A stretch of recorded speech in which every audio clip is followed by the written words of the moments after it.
وَلَقَدْ يَسَّرْنَا الْقُرْآنَ لِلذِّكْرِ فَهَلْ مِن مُّدَّكِرٍ۔ السلام علیکم ورحمۃ اللہ وبرکاتہ۔ نحمدہ ونصلی علی رسولہ الکریم، اما بعد فاعوذ باللہ من الشیطان الرجیم، بسم اللہ الرحمن الرحیم۔ وقال اللہ تعالی فی سورۃ النساء، یا ایھا الناس اتقوا ربکم الذی خلقکم من نفس واحدہ، کہ اے لوگو اپنے رب کا تقوی اختیار کرو جس نے تمہیں ایک جان سے پیدا کیا، وَخَلَقَ مِنْهَا زَوْجَهَا، اور پھر اسی سے اس کی بیوی کو پیدا فرمایا، وَبَثَّ مِنْهُمَا رِجَالًا كَثِيرًا وَنِسَاءً، اور پھر ان دونوں کے ذریعے بہت سارے مرد اور عورتیں زمین پر پھیلا دیں۔ وَاتَّقُوا اللَّهَ الَّذِي تَسَاءَلُونَ بِهِ وَالْأَرْحَامَ، اس ذات کا جس کے تم سوال کرتے ہو، جس کے نام کے ساتھ تم ایک دوسرے سے سوال بھی کرتے ہو، اللہ سے بھی سوال کرتے ہو اور رشتوں کے بارے میں بھی ایک دوسرے سے سوال کرتے ہو۔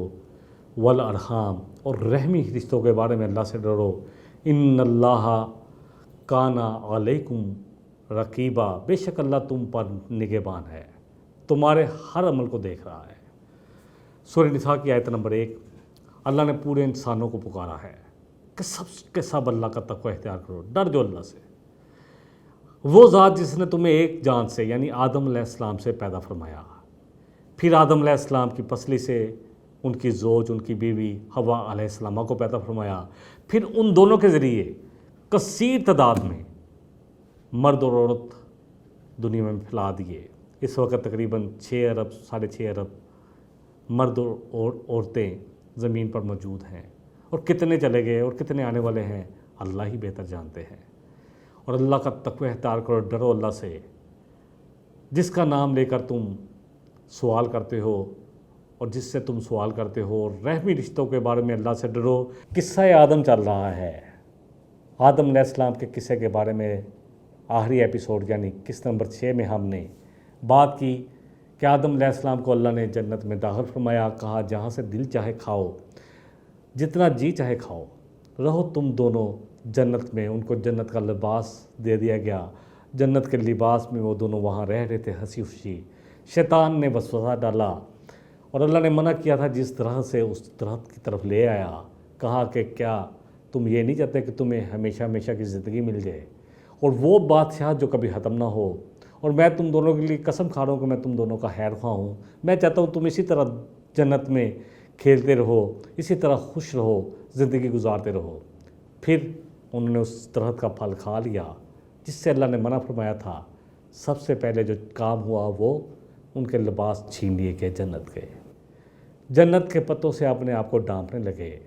اللہ نے کہا کہ کیا میں نے تم دونوں کو منع نہیں کیا تھا کہ اس درخت کے پاس نہ جانا، اور تمہیں بتایا نہیں تھا کہ شیطان تمہارا سب سے بڑا دشمن ہے، وہ وسوسے ڈالے گا۔ آدم علیہ السلام کو احساس ہو گیا، خطا ہو گئی، بھول ہو گئی، غلطی ہو گئی، اپنے رب کے ہاں گڑگڑا رہے تھے کہ اللہ کیسے تجھے مناؤں۔ پھر اللہ نے ہی ان کو کچھ کلمات سکھائے، وہ کلمات انہوں نے بولے کہ اے اللہ ہم نے اپنی جانوں پر ظلم کیا، ہم دونوں نے، اور اگر اے اللہ آپ نے ہمیں معاف نہ کیا، ہم پر رحم نہ کیا، تو ہم دونوں ہی سارا اٹھانے والوں میں شامل ہو جائیں گے۔ اللہ نے ان کو نہ صرف معاف کیا بلکہ اپنی نبوت کے لیے چن لیا اور ان سے کہا کہ جاؤ تم دونوں اتر جاؤ زمین پر، تمہارے پاس میری طرف سے ہدایات آتی رہیں گی، اگر تم ان ہدایات کی پیروی کرو گے۔ جو بھی اللہ کے صحیفے، جو کتابیں، اور اب آخری کتاب، آخری ایڈیشن جس پر پوری انسانیت کو عمل کرنا ہے وہ یہ قرآن ہے، اور آخری رسول محمد صلی اللہ علیہ وسلم جن پر ایمان لانا ہے، جن کی سیرت کو اپنانا ہے، وہ محمد صلی اللہ علیہ وسلم۔ اب جو بھی ان دونوں چیزوں کو لے لے گا وہ نہ تو دنیا میں کسی خوف کا شکار ہوگا، نہ آخرت میں اس کو کوئی غم ہوگا، نہ وہ بھٹکے گا، نہ بدبخت رہے گا۔ یہ سب کچھ ہم نے پچھلی قسط میں پڑھ لیا۔ اللہ فرما رہے کہ اے لوگو ہم نے تمہیں ایک جان سے پیدا کیا، آدم علیہ السلام کی اولاد ہو تم، اور پھر اسی سے ہم نے اس کی بیوی کو پیدا فرمایا، پھر ان دونوں کے ذریعے بہت سارے مرد اور عورتیں دنیا میں پھیلا دیں۔ اگلی آیت اللہ فرما رہے ہیں کہ سورہ حجرات کی آیت نمبر 13، اللہ فرما رہے ہیں یا ایھا الناس انا خلقناکم من ذکر و انثی وجعلناکم شعوبا وقبائل لتعارفوا، کہ اے لوگو بے شک ہم نے تمہیں پیدا کیا ایک مرد اور ایک عورت سے۔ وہاں فرمایا کہ ان دونوں کے ذریعے بہت سارے مرد اور عورتیں زمین پر پھیلا دیں۔ اب یہاں اللہ یہی فرما رہا ہے کہ ہم نے تمہیں ایک مرد اور ایک عورت سے پیدا کیا، تم سب آدم علیہ السلام کی اولاد ہو اور حوا علیہ السلام کی اولاد ہو، اور پھر ہم نے تمہارے بہت سارے قبیلے بنا دیے، بہت سارے علاقے بنا دیے، رنگ و نسل کا فرق ہے، ملکوں کا فرق ہے، قبیلوں کا فرق ہے، اور یہ سب کچھ جو ہے کس لیے ہے؟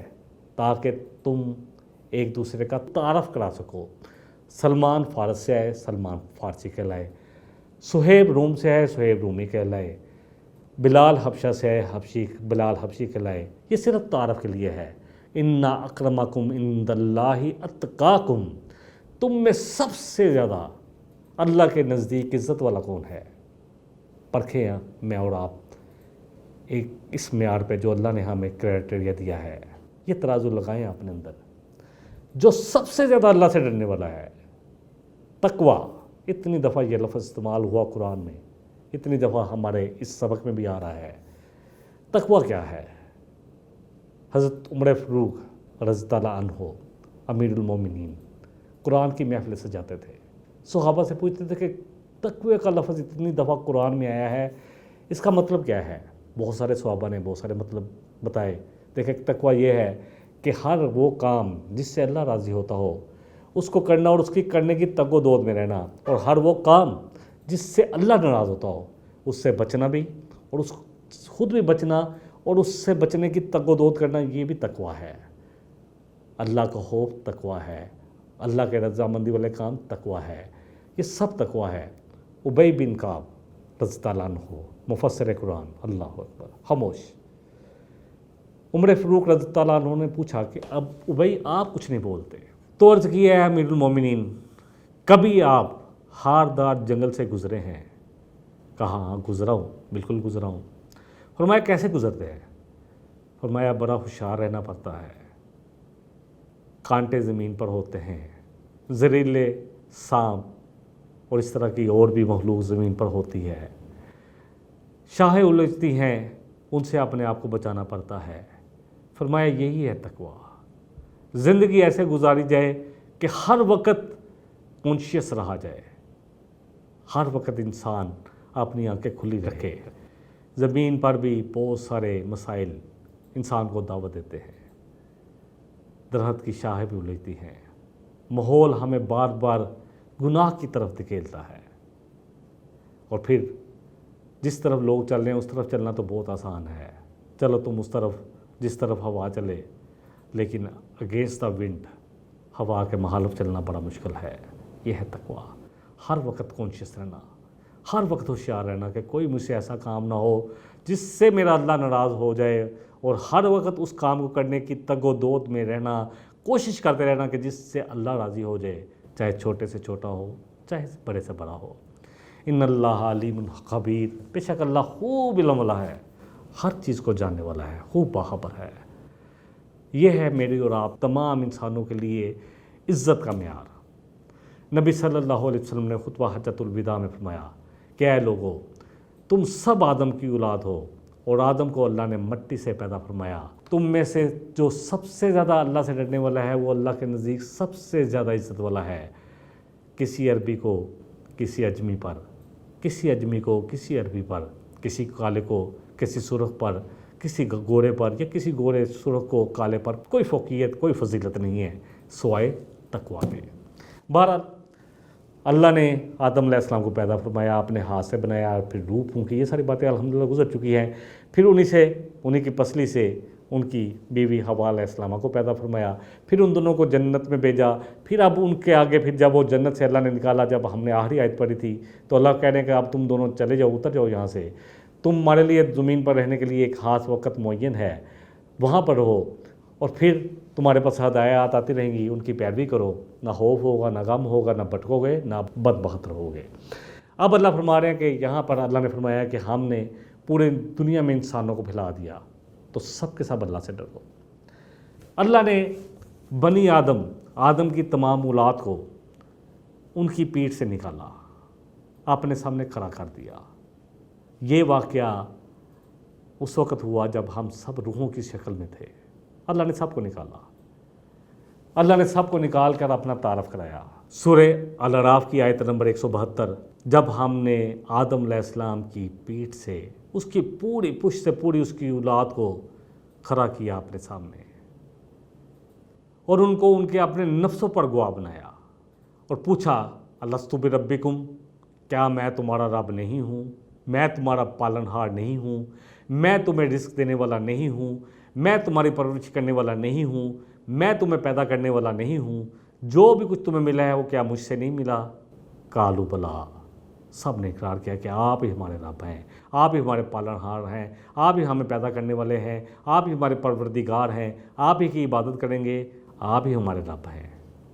قالوا بلا، کیوں نہیں؟ سب نے کہا، میں اور آپ بھی اس میں شامل تھے۔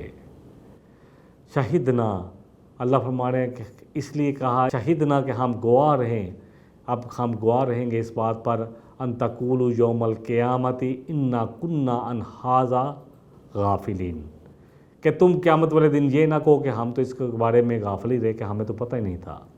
رب کا تعارف یہ ہر انسان جو سلیم الفطرت ہوتا ہے، جس کی روح مسخ نہیں ہوتی، اس کے اندر ہے۔ لقمان نے کیسے اپنے رب کو پہچانا؟ سورہ لقمان کی پوری ایک صورت آتی ہے۔ لقمان کے بارے میں یہ نہیں آتا کہ وہ رسول تھے یا کوئی نبی تھے، اور نہ ہی یہ کہ وہ کسی رسول یا نبی کے پیروکار تھے، لیکن انہوں نے ریشنل تھنکنگ، اللہ کی نشانیوں سے اللہ کو پہچانا۔ اور پھر بڑی خوبصورت نصیحتیں ہیں، لا تشرک باللہ ان الشرک لظلم عظیم، سورہ جو ہے لقمان کی آیت نمبر 13 ہے۔ سب سے پہلے جو اپنے بیٹے کو ہدایت دی، اور پھر بڑی خوبصورت نصیحتیں ہیں جو وہاں سے اگر آپ سورہ لقمان کی آیت نمبر 13 سے پڑھنا شروع کریں گے تو انشاءاللہ تعالیٰ بہت ساری نصیحتیں ہمیں ملیں گی، جن کو اللہ نے قرآن میں کوٹ کیا، اور ایک سورت کا نام ہی سورہ لقمان رکھ دیا گیا۔ تو یہ تو ہمارے اندر ہے، اللہ اکبر، یہ گواہی تو میرے اندر موجود ہے۔ نبی کریم صلی اللہ علیہ وسلم نے فرمایا کہ ہر بچہ فطرت پیدا ہوتا ہے، پھر اس کے ماں باپ، اس کا ماحول اس کو یہودی، نصرانی یا مجوسی بنا دیتے ہیں۔ اللہ نے ہماری فطرت میں توحید رکھی ہے، لیکن یہ طاغوتی قوتیں، یہ ماحول، ماں باپ کے دین کی اندھی پیروی، یہ ہمیں اللہ کے ساتھ شرک کی طرف لے کے جاتی ہیں، اس کا مرتکب کرتی ہیں۔ بہرحال سب نے کہا، اللہ نے فرمایا کہ اس لیے کہ قیامت والے دن تم یہ نہ کہو کہ ہمیں تو معلوم ہی نہیں تھا۔ جامع ترمذی کی حدیث ہے اسی آیت کے حوالے سے، حدیث کا نمبر 3076۔ اللہ نے جب آدم علیہ السلام کی پیٹھ سے جو قیامت تک آنے والے تھے ہر ایک کو، آخری جو بچہ پیدا ہوا قیامت سے پہلے، سب کی ارواح کو نکالا، اور پھر تمام انسان جو ہیں ان کی آنکھوں کے درمیان ایک نور تھا جو نظر آ رہا تھا۔ آدم علیہ السلام نے اللہ سے عرض کی، ثم عرضہم علی آدم، پھر ان سب کو اللہ نے آدم علیہ السلام کے سامنے پیش کیا۔ پھر جب آدم علیہ السلام کے سامنے پوری اولاد کو لایا گیا تو انہوں نے پوچھا کہ اے میرے رب، یہ کون لوگ ہیں؟ فرمایا تیری اولاد، یہ سارے تیری اولاد ہیں۔ پھر دیکھا کہ بڑی خوبصورت ایک روشنی نور ہے جو ان کی آنکھوں کے درمیان یہاں پر ہے۔ فقالا، کہنے لگے کہ اے اللہ، یہ اتنی روشنی جو ہے، اور پھر انہوں نے اپنی اولاد میں سے ایک شخص کو دیکھا جس کی روشنی سب سے زیادہ تیز تھی۔ پوچھا کہ اے اللہ، یہ کون ہے؟ فرمایا یہ تیری اولاد میں سے داؤد ہے، داؤد علیہ السلام، یہ تیری اولاد میں سے ہیں جن کی روشنی بڑی تیز ہے۔ کہا اللہ، ان کی عمر کتنی ہوگی؟ اللہ نے فرمایا کہ 60 سال۔ کہا اللہ، یہ تو بہت کم ہے، تو نے مجھے بہت لمبی عمر دی ہے، تو اے اللہ اس طرح کر کے میری عمر کے 40 سال جو ہے تو میرے اس بیٹے داؤد کو دے دے۔ اللہ نے کہا ٹھیک ہے۔ اب جب اللہ نے قضاء کا وقت آیا، آدم علیہ السلام کی موت کا وقت، ملک الموت ان کے پاس آیا تو انہوں نے کہا ابھی تو میری عمر کے 40 سال باقی ہیں. اللہ اکبر. تو انہوں نے کہا اور انکار بھی کر دیا کہ ابھی تو میرا وقت پورا نہیں ہوا, اور بھول بھی گئے اور نافرمانی بھی ہو گئی, خطا بھی ہو گئی. تو اس لیے نبی کریم صلی اللہ علیہ وسلم فرمایا کہ آدم کی اولاد جو ہے جو بھول بھی جاتی ہے, جس میں نسیان بھی ہے اور انکار بھی کر بیٹھتی ہے اور خطا کار بھی ہے, یہ اسی وجہ سے ہے. بہرحال ساری نسل اللہ نے پیدا کر کے ان سے اقرار لے لیا. اب آج کے سبق میں جو ہم نے پڑھنا ہے وہ آدم علیہ السلام کی اولاد میں سے ان کے 2 بیٹوں کا قصہ ہے, قصہ حابیل اور قابیل. حابیل اور قابیل 2 بھائی. آدم علیہ السلام جب ان کے ہاں بچے پیدا ہوتے تھے 2 بچے پیدا اکٹھے ہوتے, ایک بیٹی اور ایک بیٹا. اب 2 جو اکٹھے پیدا ہونے والے تھے ان کی آپس میں شادی نہیں کی جاتی تھی, بلکہ اس کے بعد اگر کوئی 2 اور پیدا ہوتے تو وہ دوسرا جو ہے مطلب ایک جوڑا ہے اس میں جو بہن بھائی ہیں جو لڑکا لڑکی ہیں وہ اب دوسرے جو آ رہے ہیں ان کے ساتھ شادی تھی. یہ اس لیے جائز تھا آدم علیہ السلام کی شریعت میں, لیکن جیسے جیسے ارتقاء ہو گیا پھر رشتوں کی حرمت آتی رہی. بہرحال اللہ فرما رہے ہیں سورہ المائدہ کی آیت نمبر 27 سے یہ قصہ شروع ہوتا ہے. وَاتْلُ عَلَيْهِمْ نَبَأَ ابْنِ آدَمَ بِالْحَقِّ. آپ نبی صلی اللہ علیہ وسلم ان پر پڑھ سنائیں آدم علیہ السلام کے 2 بیٹوں کا قصہ. جب دونوں نے قربانی کی تو ایک کی قبول کر دی گئی اور ایک کی قبول نہ ہوئی.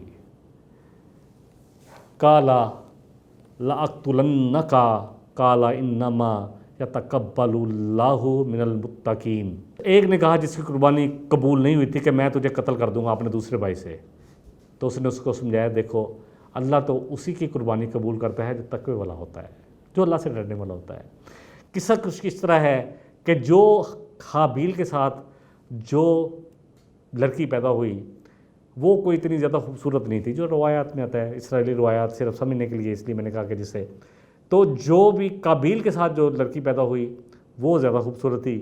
اب جو شریعت چل رہی تھی حابیل کی شادی اس لڑکی سے ہونی تھی جو قابیل کے ساتھ پیدا ہوئی, اور قابیل کی اس سے جو حابیل کے ساتھ پیدا ہوئی, لیکن وہ چاہتا تھا کہ میں جو ہے اسی سے شادی کروں جو میرے ساتھ پیدا ہوئی ہے.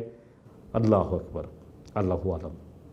بہرحال اس کے لیے دونوں نے قربانی پیش کی کہ اللہ کی طرف سے جو حکم آئے گا. اس وقت قربانی کا یہ طریقہ تھا کہ جس کی قربانی قبول ہوتی آسمان سے ایک آگ آتی اور اس کو جلا کے راکھ کر دیتی تو سمجھ جا جاتا کہ اس کی قربانی قبول ہوگی.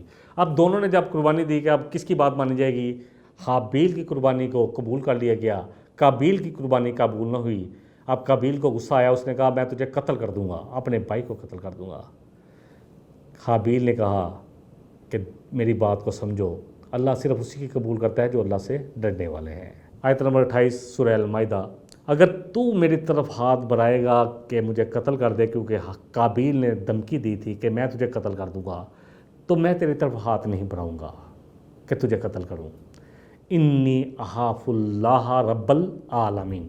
بے شک میں ڈرتا ہوں اپنے رب سے جو کہ پالن ہار ہے, پرورش کرنے والا ہے تمام جہان والوں کا اور تمام جہانوں کا. آیت نمبر 29 سورہ المائدہ میں حابیل نے اپنے بھائی سے کہا انی اریدو ان تبوء باسمی و اسمی کا فتکون من اصحاب النار.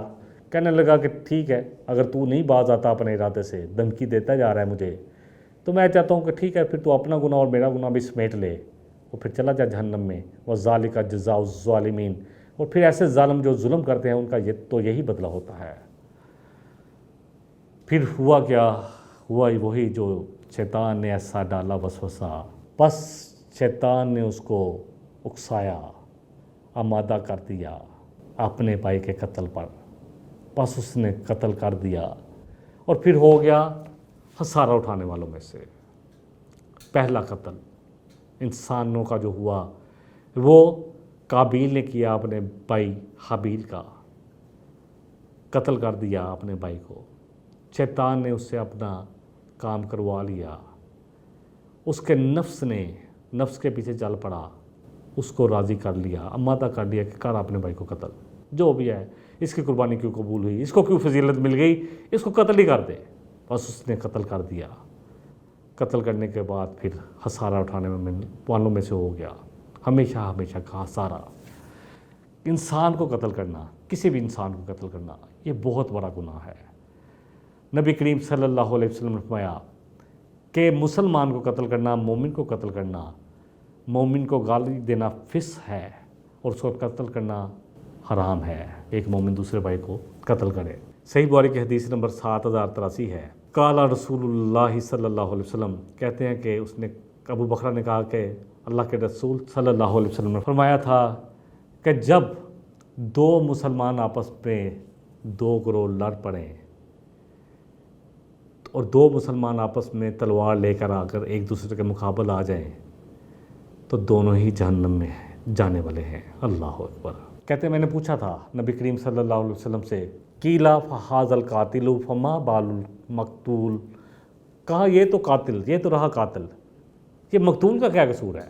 چلو وہ تو جہنم میں جا سکتا ہے، مقتول کیوں جہنم میں جائے گا؟ کہا وہ بھی تو ارادہ یہی رکھتا تھا کہ اپنے ساتھی کو قتل کر دے۔ یعنی اگر دو مسلمان آمنے سامنے آ گئے اور دونوں اس ارادے سے آئے کہ ایک دوسرے کو قتل کر دے تو دونوں جہنمی، قاتل اور مقتول دونوں جہنمی۔ اللہ اکبر۔ کتنا گناہ ہے یہ، کتنا قبیح گناہ ہے یہ۔ سنن ابو داؤد کی ایک حدیث سے اس بات کو اور بھی سمجھ لیتے ہیں۔ نبی کریم صلی اللہ علیہ وسلم نے فرمایا کہ قیامت کے نزدیک فتنے ایسے چھائیں گے جیسے کالی رات چھا جاتی ہے۔ ایک شخص صبح کے وقت، حدیث کا نمبر جو ہے 4259 ہے، نوٹ کر لیں۔ آپ نے فرمایا کہ قیامت کے نزدیک فتنے اس طرح چھائیں گے جیسے کالی رات چھاتی رہتی ہے۔ ایک شخص صبح کے وقت مومن ہوگا تو شام کو کافر ہو جائے گا، اور اگر شام کو مومن ہوگا تو صبح کافر ہو جائے گا۔ اس وقت بیٹھنے والا کھڑے سے بہتر ہوگا، دوڑنے والے سے چلنے والا بہتر ہوگا۔ اس وقت ہو سکے تو تم یہ کرنا کہ اپنے تیر توڑ دینا، کمانے توڑ دینا، اپنی تلواریں پتھروں پر مار کر کند کر لینا۔ تم میں سے کوئی کسی پر کوئی چرائی کر دے تو کیا کرنا؟ فَلْيَكُنْ كَخَيْرِ ابن آدم، تو اس ابن آدم کی بیٹی کی طرح ہو جانا جس نے اپنے بھائی پر ہاتھ نہ اٹھایا، یعنی اپنے آپ کو حابیل کی مانند بنا لینا، ہاتھ نہ اٹھانا۔ اتنا بڑا فتنہ آنے والا ہے قیامت کے نزدیک۔ ایک شخص صبح مومن ہوگا، رات کو کافر، رات کو مومن ہوگا تو صبح کافر، بیٹھنے والا کھڑے رہنے والے سے بہتر ہوگا، چلنے والا بھاگنے والے سے بہتر ہوگا، اپنی تلواریں کند کر لینا، تیر کمان توڑ لینا، اور اگر تم پر کوئی چڑھائی کرے تو تم چڑھائی نہ کرنا، بلکہ آدم کے اس بیٹے کی طرح ہو جانا جس نے قتل ہونا منظور کیا، ہاتھ نہیں اٹھایا۔ اللہ اکبر۔ اسی طرح نبی صلی اللہ علیہ وسلم نے فرمایا، حدیث کا نمبر ہے صحیح بخاری کی 3335، کہ جس نے کسی جان کو ظلم سے قتل کیا تو اس کا گناہ، اس قتل کا گناہ ابن آدم کے پہلے بیٹے آدم کو، اس بیٹے قابیل کو بھی پہنچے گا جس نے پہلی دفعہ یہ قتل کیا تھا۔ یعنی ایک قتل جو کرتا ہے شخص، پھر وہ اس لڑائی میں آئے تک اس کے بعد جو قتل ہو رہے ہیں اس کو بھی اس کا، اللہ اکبر، گناہ پہنچتا رہتا ہے۔ مسلمان کی عزت، اس کی آبرو، اس کی جان، اس کا مال، دوسرے مال مسلمان کے لیے حرمت والا ہے، حرمت والا۔ اللہ کے رسول صلی اللہ علیہ وسلم نے بہت ساری اور احادیث میں ہمیں سمجھایا۔ اللہ کے رسول صلی اللہ علیہ وسلم نے فرمایا، جو ہے جامع ترمذی کی حدیث ہے، حدیث کا نمبر 2511 ہے، بغاوت اور قطع رحمی سے بڑھ کر کوئی گناہ ایسا نہیں ہے جس کی اللہ جلد دنیا میں سزا دیتے ہوں، اور آخرت کی سزا تو اس کی ہے ہی ہے۔ یعنی بغاوت اور قطع رحمی، یہ دو چیزیں ایسی ہیں جن کی دنیا میں بھی سزا مل جاتی ہے۔ ماں باپ کے نافرمان کو دنیا میں سزا مل جاتی ہے۔ اور اسی طرح بغاوت، ظلم کرنا، ظالم جو ہے وہ چاہے کوئی مسلمان ہو اور مظلوم چاہے غیر مسلم بھی ہو، اس کی دعا، غیر مسلم کی دعا بھی عرش تک جاتی ہے۔ ظلم سے بچو۔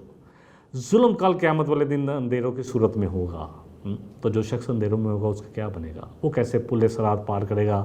کیسے کہاں سے نور لائے گا؟ سورہ حجرات کی آیت نمبر 9 پہ ہم پڑھتے ہیں کہ اگر مومنوں کے دو گروہ آپس میں قتال کریں، جنگ کریں، تو اصلاح کرو آپس میں ان دونوں کی، پھر اگر ایک جو ہے گروہ باز نہیں آتا بغاوت سے تو تم پھر اس کے خلاف لڑو دوسرے گروہ کے ساتھ مل کر، یہاں تک کہ وہ واپس آ جائے بغاوت سے، پلٹ آئے اور اللہ کے حکم کی طرف آ جائے۔ پھر جب وہ واپس آ جائے اب ان کے درمیان صلح کرا دو، اصلاح کر دو، اور عدل اور انصاف کے ساتھ یہ اصلاح کی جائے گی، صلح کرائی جائے گی۔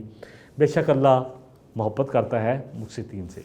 اللہ جو ہے اپنے انصاف کرنے والے اور عدل کرنے والے بندوں سے محبت کرتا ہے۔ اسی طرح اگلی آیت سورہ حجرات کی آیت نمبر 10 میں آتا ہے انما المؤمنون اخوۃ فاصلحوا بین اخویکم، بے شک مومن آپس میں بھائی بھائی ہیں، اپنے بھائیوں کے درمیان اصلاح کر دیا کرو، صلح کرا دیا کرو۔ واتقوا اللہ لعلکم ترحمون، اور ڈرو اللہ سے تاکہ تم پر رحم کیا جائے۔ دیکھیں اللہ تعالیٰ معاف کرے، دو بھائیوں کے درمیان اصلاح کرانا یہ کتنا نیکی کا کام ہے۔ لوگوں کو آپس کی جو بھی ان کے تعلقات خراب ہیں ان کی اصلاح کرنا بڑا نیکی کا کام ہے۔ صلہ رحمی، آپس کے رشتوں کو جوڑنا بڑا نیکی کا کام ہے۔ نبی صلی اللہ علیہ وسلم نے فرمایا، صحیح بخاری کی حدیث ہے 6868، اس کا نمبر ہے 6868، کہ دیکھو میرے بعد ایک دوسرے کی گردنیں مار کر کافر نہ ہو جانا۔ سنن ابو داؤد کی حدیث ہے 4876۔ اللہ کے رسول صلی اللہ علیہ وسلم نے فرمایا کہ سب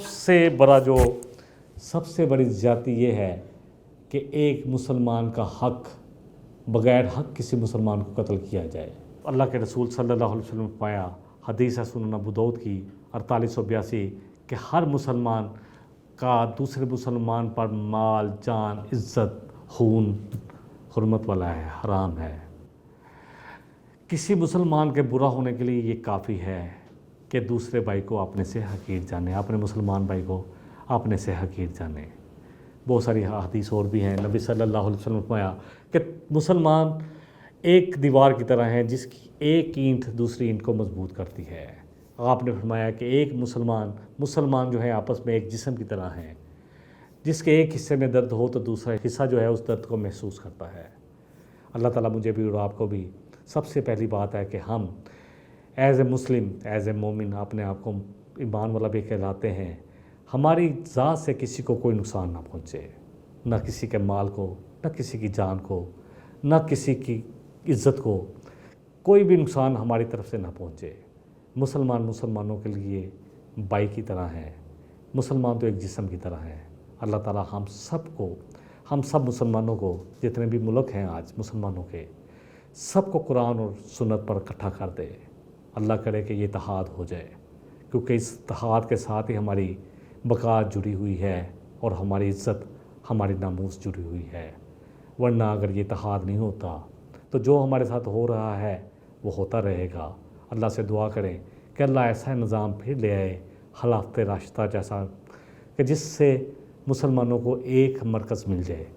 اللہ تعالیٰ مجھے اور آپ کو جتنا کہا ہے، جتنا سنا ہے، اس کو سمجھ کر اس پر عمل کی توفیق عطا فرمائے۔ وآخر دعوانا ان الحمد للہ رب العالمین۔ سبحانک اللہم و بحمدک، اشہد ان لا الہ الا انت، استغفرک و اتوب الیک۔ والسلام علیکم ورحمۃ اللہ وبرکاتہ۔ وَلَقَدْ يَسَّرْنَا الْقُرْآنَ لِلذِّكْرِ فَهَلْ مِن مُّدَّكِرٍ